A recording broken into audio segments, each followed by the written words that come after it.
रही मैं हूं आपका होस्ट रायली स्नैन एडवोकेट और मेरा यूट्यूब चैनल है लॉ गुरु रायली।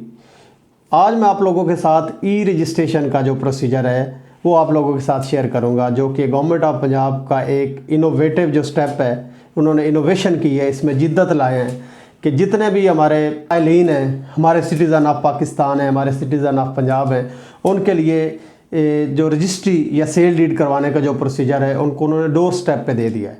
तो उन्होंने बहुत ही आसानी हमारे लिए की है और हम इसके लिए उनके बहुत मशकूर हैं। तो मैं आप लोगों के साथ ई रजिस्ट्रेशन के ज़रिए जो रजिस्ट्री होती है उसका प्रोसीजर आप लोगों के साथ शेयर करूँगा।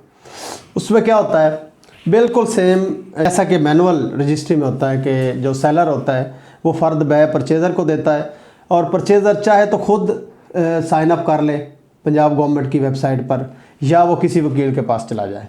अगर वो खुद करता है तो साइन अप करेगा, लॉगिन होगा, लॉगिन में वो सारे डॉक्यूमेंट्स को स्कैन करके अटैच करेगा। इन केस वो ऐसा नहीं करता और वो किसी वकील पर ही वो इन्सार करना चाहता है तो वकील के ऑफिस में फ़र्द बै लेकर जाएं, तो वकील साहब जो हैं वो उनको क्या बना के देंगे, वाउचर्स बना के देंगे, जिसमें वाउचर्स की तफसील मैंने आपको पहली वीडियो में बता दी थी कि कौन कौन से वाउचर्स होते हैं और फाइलर के कितने % होते हैं, नॉन फाइलर के कितने % होते हैं, एग्रीकल्चरल लैंड के कितने होते हैं, रेजिडेंशियल लैंड के, कमर्शियल लैंड के और इंडस्ट्रियल लैंड के कितने % स्टैम्प पेपर होते हैं। ये मैंने आप लोगों के साथ शेयर किया है। वो तमाम वाउचर्स, उनकी ओरिजिनल कॉपीज़ को आप स्कैन करेंगे। स्कैन करने के बाद गवर्नमेंट ऑफ पंजाब का पोर्टल है जिसमें आपका लॉगिन है, तो उस लॉगिन में वो तमाम वाउचर्स को आप क्या करेंगे, उनको सेव करेंगे, महफूज करेंगे, उनकी अटैचमेंट्स वहाँ लगा देंगे।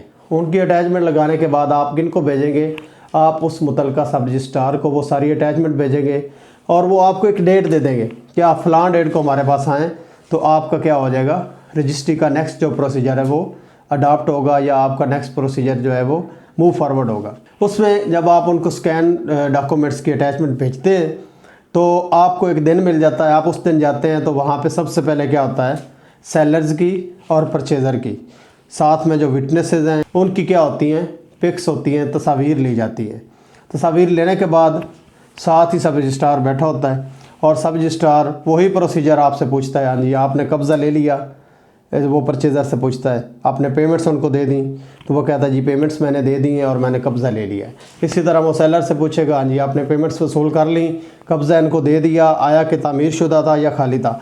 ये सारा प्रोसीजर कंप्लीट होने के बाद क्या है, सब रजिस्ट्रार के बयान कंप्लीट हो गए और सब रजिस्ट्रार अपने लॉगिन पे क्या करेगा, थंब इम्प्रेशन लगाएगा। उनके थंब इम्प्रेशन लगाने के साथ ही आपकी रजिस्ट्री पास हो गई, आपका इंतकाल पास हो गया। अब उसके बाद कुछ कोडल फार्मेलिटीज़ होती हैं और प्री रिक्विजिट फार्मेलिटीज़ पूरी करने के बाद वो रजिस्ट्री आप बाहर लेके जाते हैं। उन्होंने एक रजिस्टर बनाया होता है, वहाँ पे आपने रजिस्टर में उनका उसका अंदराज करवाना होता है, रजिस्ट्री नंबर लगता है और फिर आपको जो है रजिस्ट्री वो 1, 2 या मैक्सिमम 3 दिनों में विद इंतकाल, विद पास शुदा इंतकाल जो है, विद पास शुदा म्यूटेशन आपको जो है रजिस्ट्री और इंतकाल दोनों मसूल हो जाते हैं। ये जो ई रजिस्ट्रेशन का तरीका है और जो मैनुअल का तरीकाकार है, उसके साथ जो मैंने मालूमात शेयर की हैं रजिस्ट्री के तरीकाकार की, ये आपके लिए इंशाल्लाह मुफीद साबित होंगी। तो इंशाल्लाह नेक्स्ट वीडियो में other modes of transfer of properties आप लोगों के साथ शेयर करूँगा। Thank you very much.